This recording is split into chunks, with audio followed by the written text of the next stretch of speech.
Aliens Explored is a podcast exploring famous and obscure cases of UFO sightings, alien abductions and other strange events from both a believing and a sceptical perspective whilst keeping an open mind. I'm Stu Jackson, a professional actor and amateur ufologist with a particular interest in the crop circle phenomenon. I'll be debating that otherworldly visitations are real. The truth is out there. And I'm Neil Kelly. I'm a professional actor as well and used to work for the military as an intelligence analyst. I'll be arguing from a more doubtful point of view. I mean, it's all a bit far-fetched, isn't it? Alien implants are physical objects allegedly placed in someone's body after they have been abducted by aliens. Claimed capabilities of the implants range from telepresence to mind control to biotelemetry. It's similar to how humans tag wild animals for study. As with UFO subjects in general, the idea of alien implants has seen very little attention from mainstream scientists. Welcome back everyone to Aliens Explored, a weekly podcast where we discuss UFOs and aliens and other otherworldly events. I'm Stu Jackson. And I'm Neil Kelly. And this week we're discussing a particularly interesting subject. We are talking about alien implants. Now, Neil, had you come across at least the term alien implants before? I said we were going to discuss this. I think I'd only heard of them vaguely.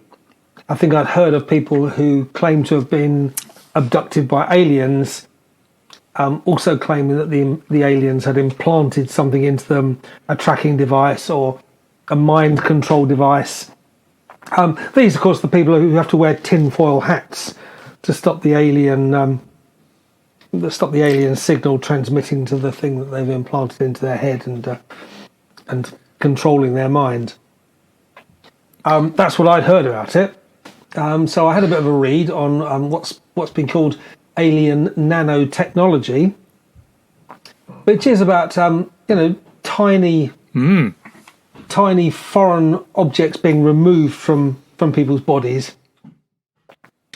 A lot of them seem to be just they've just got a fragment of glass or something lodged into their feet or hands or shins where they've fallen. And the skin has scarred over it until eventually it comes out. Objects can stay under the skin for a very long time. A friend of mine was in a car crash where he was in the back seat and he ended up going out through the rear windscreen. And it made a real mess of his face. His face is still scarred from it. But decades later, occasionally he would be like a spot, a little pimple. And he'd squeeze it, and a little sliver of a little glass splinter would come out with the pus. So this stuff was just working his way around his body. So yeah, we do pick up stuff like that. Now there's a lot of these just seem to be fairly mundane things. The people, mainly people who were keen ufologists, believed in UFOs, believed they've been abducted, suddenly finding something which might turn out to be an ingrowing hair, whatever, until we get to someone called Patient 17 and a Dr. Roger, is it pronounced Lears? That was his...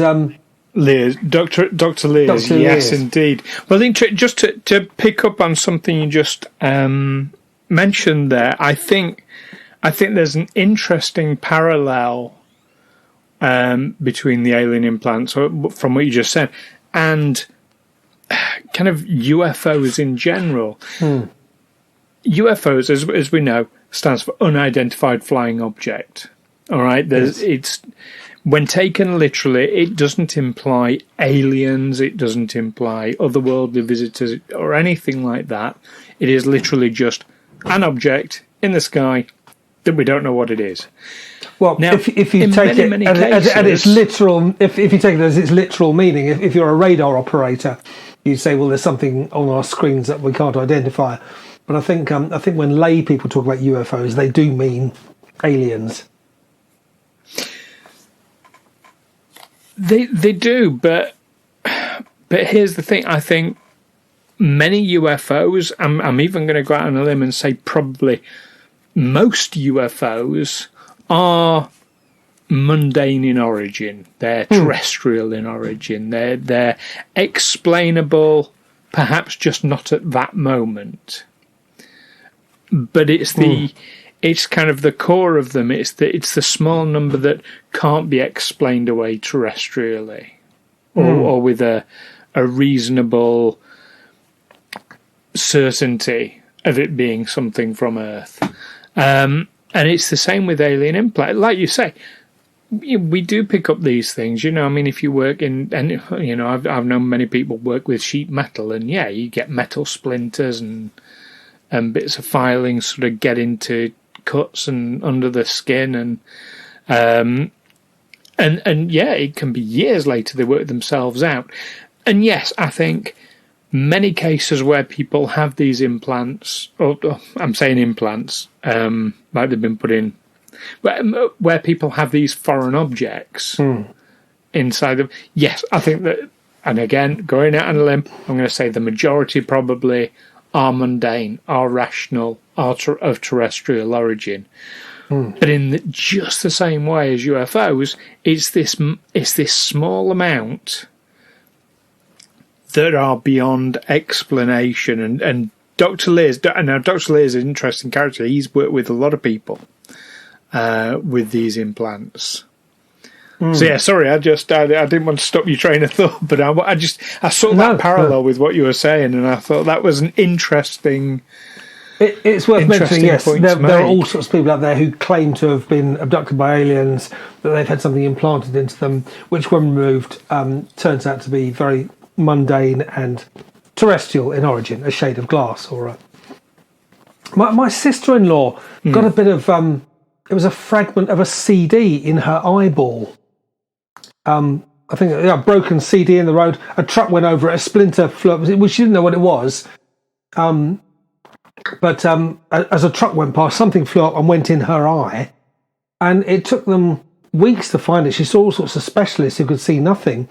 It was eventually she saw her GP, and it was what he pulled out was a fragment of a sliver from a broken CD stuck in her eyeball. So yeah, we get these fragments with us in us everywhere. But patient 17 had a very strange object. Well, just to before you go into that.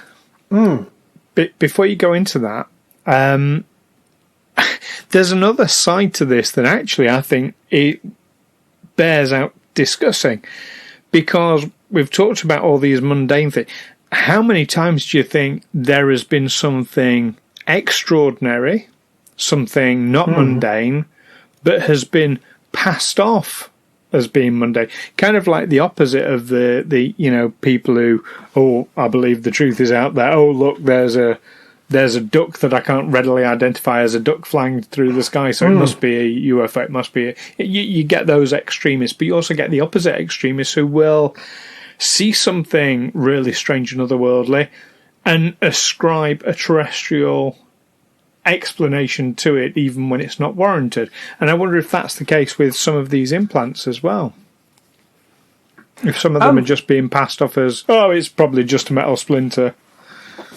Could very well be. I read an extraordinary statistic that said something like more than half the world, or half the people surveyed, believed in UFOs, believed in extraterrestrials. But as you say, just as there are people who are willing to ascribe extraterrestrial origins to something they can't immediately explain, there are just as many people who might see something extraterrestrial and will just, well, they will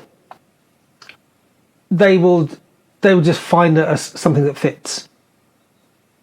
They will find an excuse that fits, something that, you know, even if they see something in the sky, they can't describe the thing. Well, it must be some kind of weather phenomenon or something like that.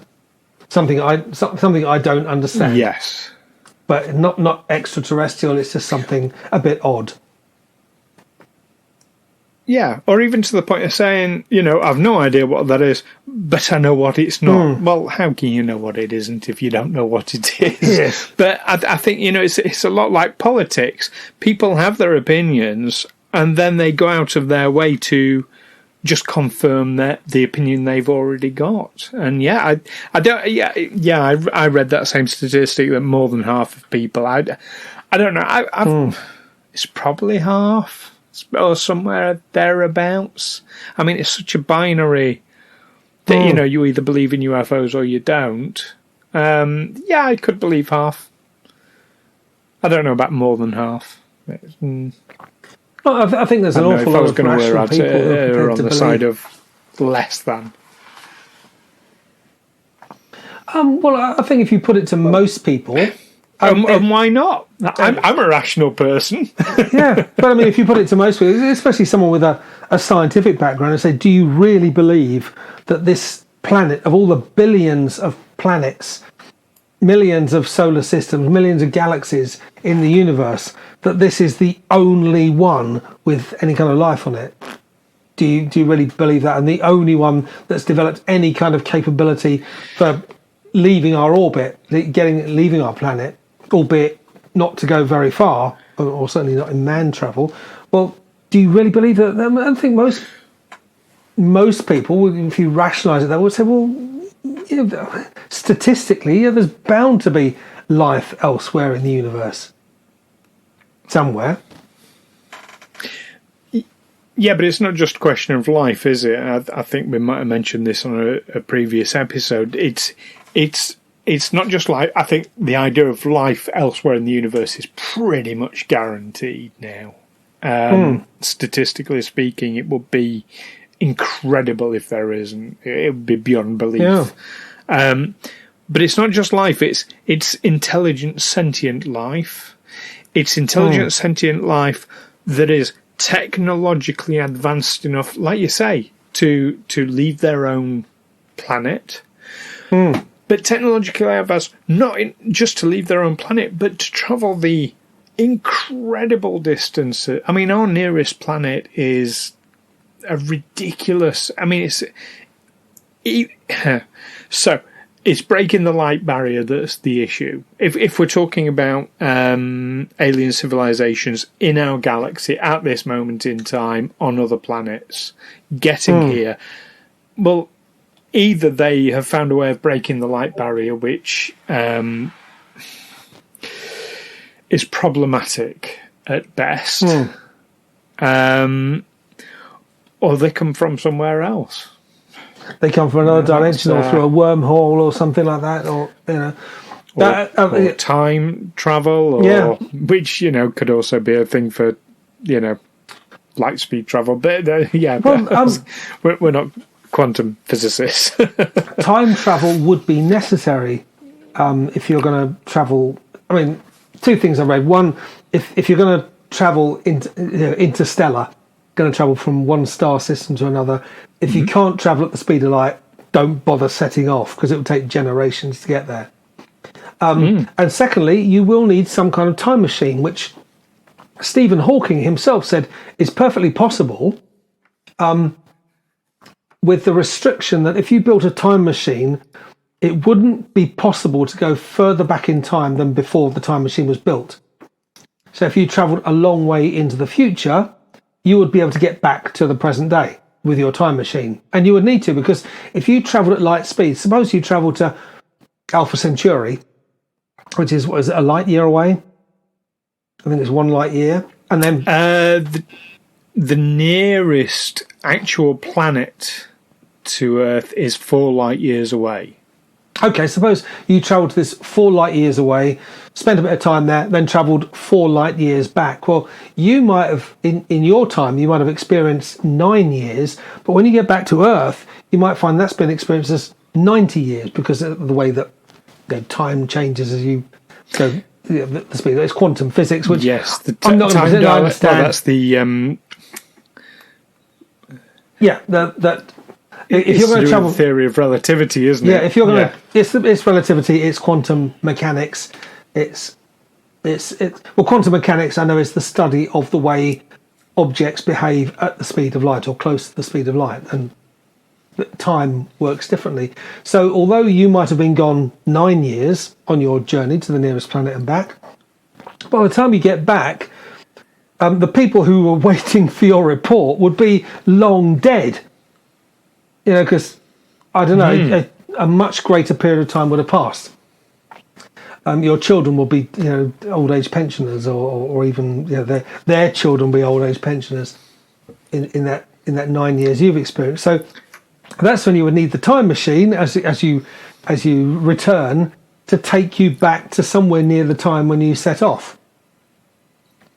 Yes. So yes. I mean, that's the plot of Planet of the Apes, isn't it? But if Stephen Hawking says that's possible, then I'm prepared to accept that. I'm prepared to take that. I'm not going to argue with it. No. I've also heard the theory that if time travel will ever exist in the future, then it exists at all points in time. Which is an interesting. Unless you apply Stephen Hawking's restriction, which is that if at some point in the future someone built a time machine, they wouldn't be able to go back to a time before that time machine existed. They would be able to go way into the future at light speed and then come back to somewhere near when they set off using their time machine, but they wouldn't be able to go back to a time. You wouldn't be able to go back to the dinosaurs with your time machine. Yeah, I'll be honest, that doesn't make much sense to me, but I'm not even going to claim to know anywhere near enough to try and fathom it. I think all he was suggesting was that you can counteract this effect of time passing differently when you're travelling at light speeds. That you can mitigate that when you come back, so that only roughly the time you've been away has passed, or even less time. You might even be able to arrive before you set off. Oh, I don't know. We've digressed ever so slightly there. Yeah. So we keep skirting around this issue. So Dr. Lears, and patient 17. Now he removed an object from a patient, which had some strange qualities. What they call the extraterrestrial implant was made of a total of 36 elements. Now, I don't know how many elements a piece of nanotechnology would normally be made up of, assuming it's made out of several different compounds. I don't know how many elements might... And bear in mind, for reference, we're talking about something that is about the size of an iron filing. But that's nanotechnology. We're talking about a minuscule piece of metal. Yeah. So if you look at something like your smartphone, which is a computer, and that's way smaller than people could have imagined 50 or 60 years ago. The amount of processing power in your phone would have filled a building in the 1950s, and probably more. There's more processing power in your phone. So the idea of reducing things in size is something we're accepted with. So I don't know how many different elements there are in all the components that make up my phone, but I can accept that phones, the only restriction on their size is to make them usable to someone with two normal size hands. That if it was possible, you could reduce it to something that amount of power could be reduced to something the size of an iron filing in the future and implanted into someone. Yes. But it's made up of, although it's very, very tiny, it's made up of lots of even tinier components. So I don't know if, maybe I'm getting off the track here, but basically there were 36 elements. I'm assuming it wasn't one substance that was made up of a total of 36 elements. It was whatever it was. There were 36 elements in there, but it's too small to really see that. Well, if it was a single substance, that would make it an alloy. But 36 and therefore elements. Not natural. I mean, the fact it's 36 elements means it's not natural. No, but how many elements would you normally have in a compound? 2 or 3? You know, air is 2 elements. Probably, I would have thought, yeah. Yeah. Yeah. Well, water Yeah, is I'd 2, say so, air yeah. is 2. I mean, I'm not a metallurgist, but... Yeah.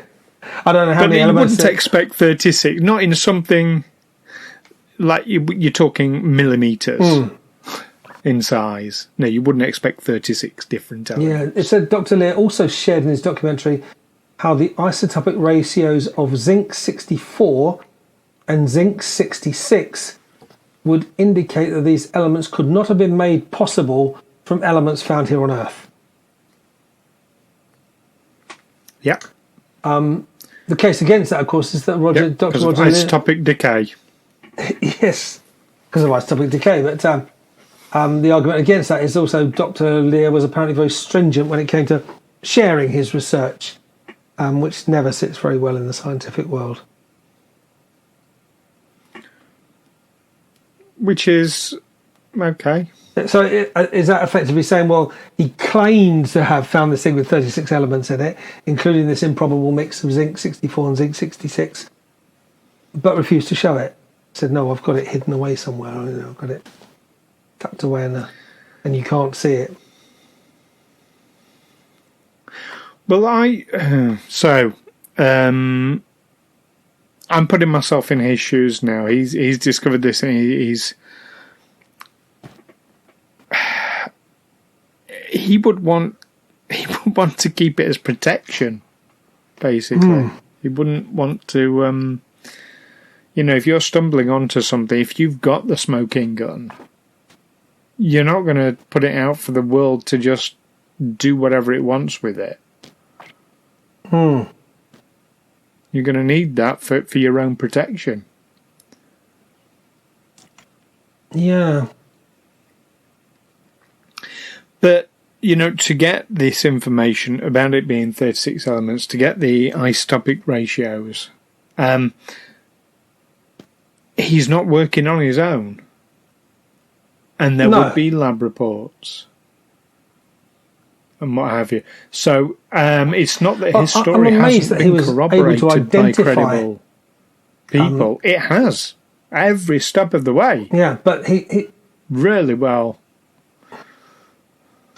I'm amazed that he was able to identify something which actually isn't possible on our world. Well, that wasn't his conclusion. That was the conclusion of the lab that studied it.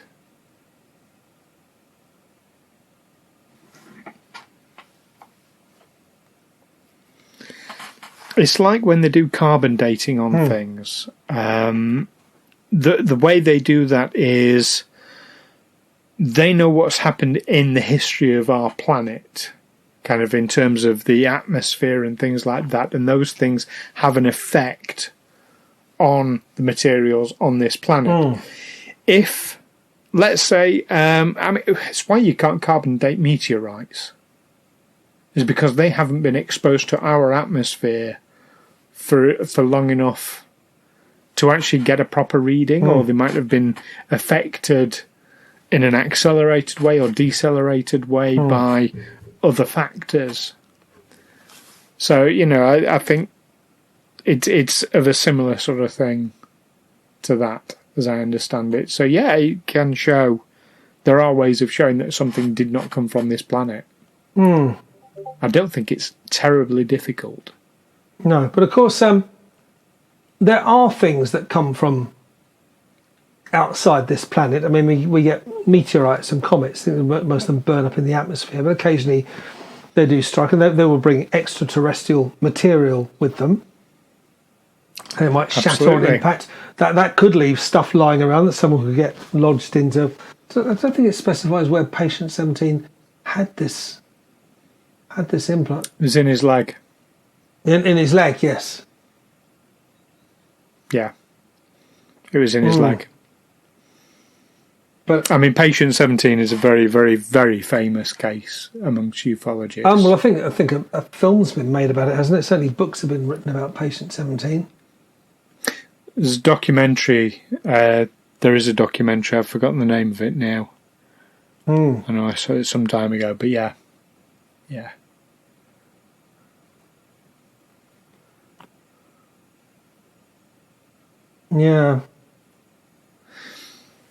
I mean, the report I'm reading goes into all sorts of reasons why people are ready to believe in this. It goes into the psychology of it, the readiness to believe it, and also nothing to counter it. Yeah, it's important to look at why things might be happening, and what to explore the whole mundane reasoning behind it. And wasn't there a suggestion that this object that was removed from patient 17 was emitting some kind of signal, which suggested that it could, you could conjecture that it's a tracking device or a communications device. Tracking, communication, monitoring. There's whole. I mean, you can speculate till the cows come home about what it's actually for, but without sort of interpreting the signal. Now, there's the history of these implants seems to go back a long way. On Wikipedia, there was someone writing in Magonia magazine says that the history can be traced back to a March 1957 Long John Naval radio show interview with a ufologist, John Robinson, and he recounted a neighbour's claim that they'd been kidnapped by aliens in 1938 and had been kept subdued by what he called small earphones placed behind his ears. There was a lady from Massachusetts, Betty Andreasen, who claimed that the aliens had implanted a device in her nose.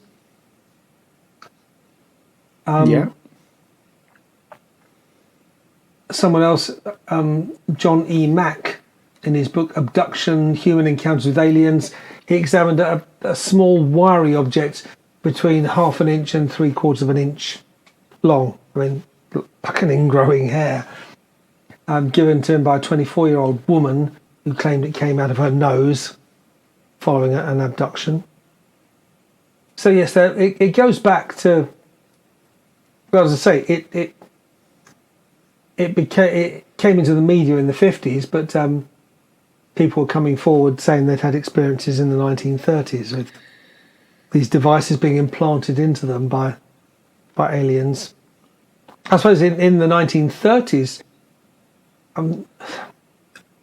I don't know how much people thought about UFOs and the possibility of visitors from another. Certainly, there was H.G. Wells' War of the Worlds, which it was definitely starting to come into the cultural zeitgeist, and certainly the Orson Welles radio broadcast, the notorious broadcast in, was it 1938?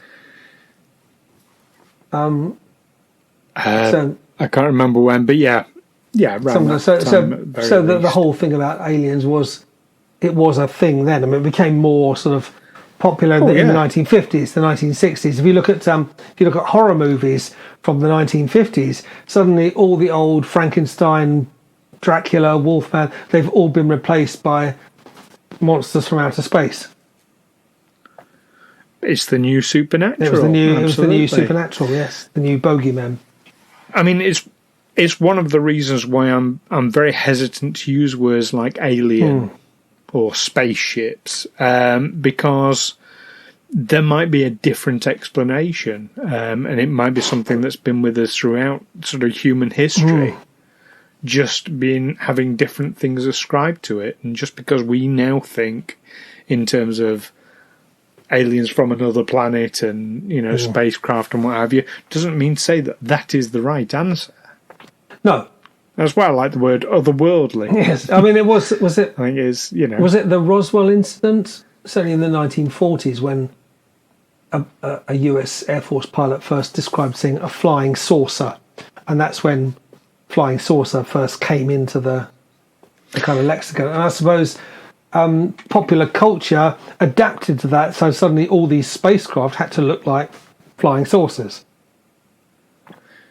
Yeah, there's an element of that, although there is evidence to suggest, you talk about some of the gods of ancient times coming in on flying golden discs.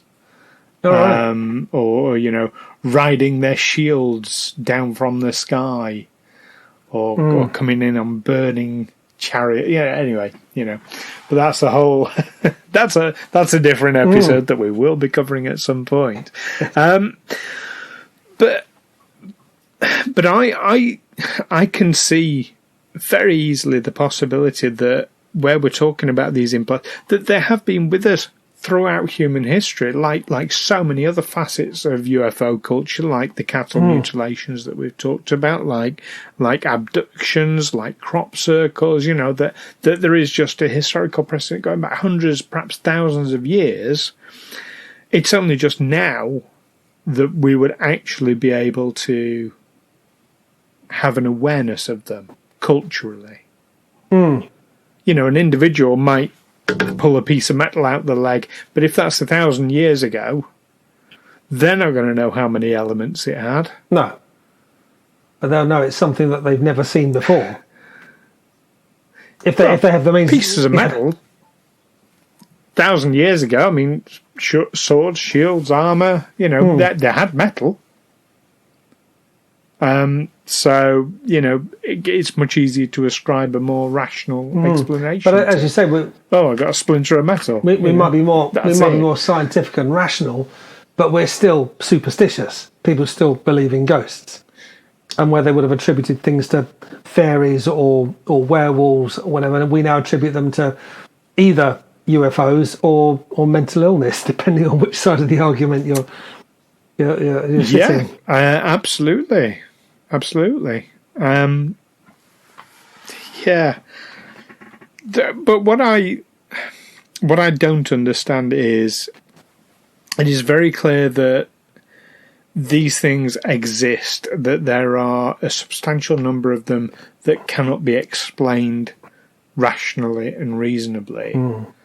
So why is the legitimate scientific world at large not giving any credence to it, not giving any attention to it? I suppose the whole subject of UFOs hasn't received much in the way of scientific study. It's been a fringe interest.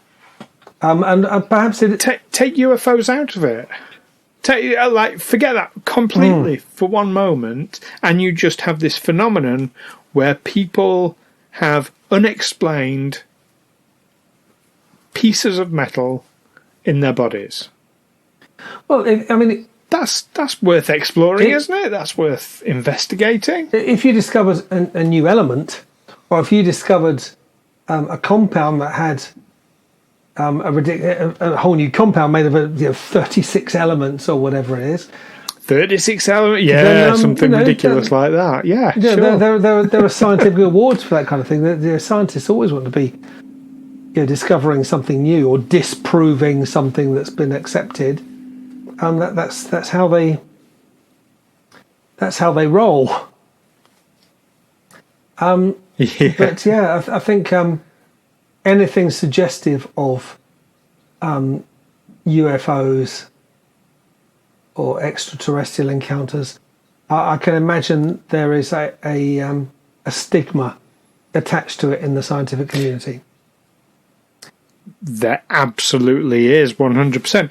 But that's what I'm saying is, there doesn't have to. I mean, we're talking about these things on this show because there is the speculation that they have been implanted. But if you take that speculation, and that's all it is, out of that equation, there is a legitimate phenomenon that doesn't have an explanation. Yeah, I just think I find it odd that science, and you would have thought they'd want the opportunity, if they want to discredit UFOs, great, come up with a really legitimate explanation then. As scientists. You want to discredit aliens and UFO? Great. fine. I'd be happy to have evidence tomorrow, but, I would certainly be open to evidence tomorrow that it's all absolutely nonsense, as long as it was legitimate evidence. But I've been looking for answers most of my life. So, but I think that would be disbelieved as much as people do believe in UFOs. If you suddenly had a message that said, no, there is no other life anywhere else in the universe, there's no way that we could ever be visited by someone from another planet or from another dimension, I think that would be quite depressing. You mean we're all alone in this massive, boundless universe? And you just proved it. It would be a bit of a downer, but at the same time, I don't know, what you seem to have is all these bits and pieces of evidence, like the implants and what have you, coming forward and saying, look, here's the thing to look at, here's the thing to explore. And there's just saying, no, we're not going to explore. We're not going to provide you with evidence that you're talking nonsense, but we know you're talking nonsense. It's like the fantasy, the reaching for an answer, the faith, if you like, is on the side of the debunkers. Or decriers even, because they're not actually debunking, they're just saying no. Yeah. But of course, once you get into the world of ufology, you get into the world of conspiracies, and you do get into mixing with some very, very strange and sometimes very dangerous people. Now, I remember decades ago when David Icke was being interviewed by, I think it was Terry Wogan on television, and he turned up in his trademark shell suit, which was his thing in the late 80s, early 90s, and he was ridiculed. He was sounding ridiculed, and he had all these theories about how we had been infiltrated by shape-shifting aliens who are actually lizards. So the royal family are lizards, but they can take on the appearance of humans. He was soundly laughed at, but a lot of people believe that now. Far more people believe in this kind of thing. We have been infiltrated by aliens. We are controlled by people from another planet. And of course, and then you get, and that's when you get into the territory where you're talking to people like the Flat Earth Society. And if you start talking to a flat earther, it's not long before you're on the subject of Holocaust denial, for instance. All these things are kind of, once you get into the world of conspiracy theories, you get into the world of the extreme right. People will resist we're in the middle of a coronavirus pandemic at the moment. We're all locked down. They know that what was thought to be a fringe movement, the anti-vaxxer movement, is now, it seems to be a significant number of people who will refuse a vaccine if one becomes available. In the United States, yes, maybe a third of the population will refuse it because they believe that closer to home, maybe the numbers maybe a bit smaller, but it's still. I don't know. I've experienced quite a number of people who I've had some debates with. I mean, there are all sorts of reasons not to trust our current government, who have been blundering and incompetent and dishonest, have just lied all the time about everything. There would be lots of reasons to think that what they produce very, very hurriedly, something that scientists have said would take years to develop, they suddenly produce within a few months and say, there you go, take this. There's a good reason to think, hang on a sec, is this actually safe? Not that there's some evil agenda behind it. They're not trying to put something in my body to control my thoughts or whatever, or track me, but they're just trying to give me something to make me go back to work, and not care about the danger. A panacea. That's it.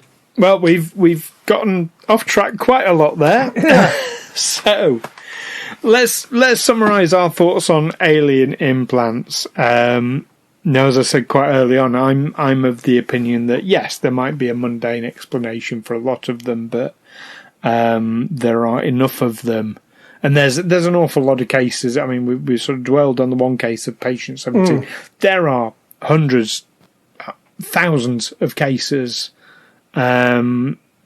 that are strange and defy explanation.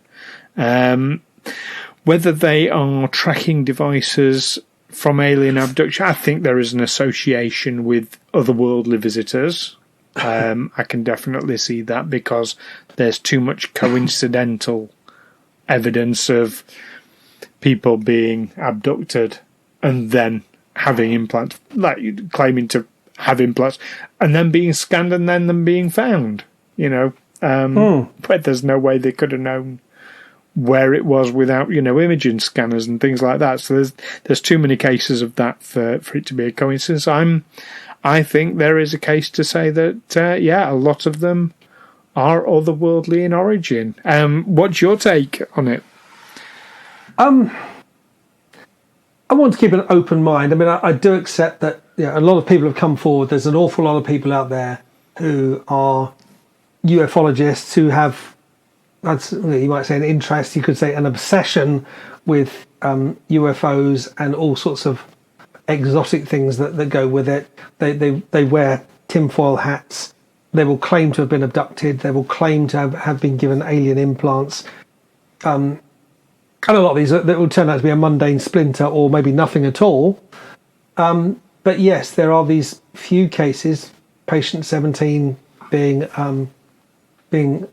probably the most famous case, well, I encountered, but a case in point where a very unusual object was removed. It was sent to a laboratory in New Hampshire for testing, and it found that it contained these rare earth elements, these 36 elements, including these impossible combinations of zinc 64 and 66, and also seemed to be emitting electromagnetic frequencies, suggesting that it could be possibly some kind of tracking device or communications device. So I can't explain it. It's something, it might be extraterrestrial, or it could be something terrestrial that we just don't know about yet, but I'm sure the scientists know more. It's just, it's very strange. I can't explain it away, but I'm not sure I can fully go along with saying this guy was kidnapped by aliens and had something implanted into, but then I can't say that he wasn't. Okay. I'm sitting on the fence again. There you have it. Well, the jury remains out on alien implants then. So what do you think? Do drop us a tweet, drop us a message on Facebook. Let us know what you think about alien implants. Have you had one yourself, do you think? Do share your stories with us. We'll come around with a pair of tweezers and a penknife and see if we can dig it out. Tweezers and a penknife. We will not come round with tweezers and a penknife, just to be clear. But yeah, don't forget to join us next time when we will be going back in time to the 1936 UFO crash in the Black Forest. So join us then. I look forward to discussing it. And I'm Neil Kelly. And I'm Stu Jackson. See you then. Take Bye-bye. care. Bye.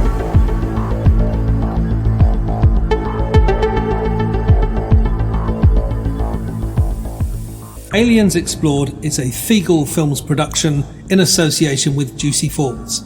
Music by hooksounds.com and editing by Stu Jackson. Find us on Facebook and Twitter or by visiting aliensexplored.com.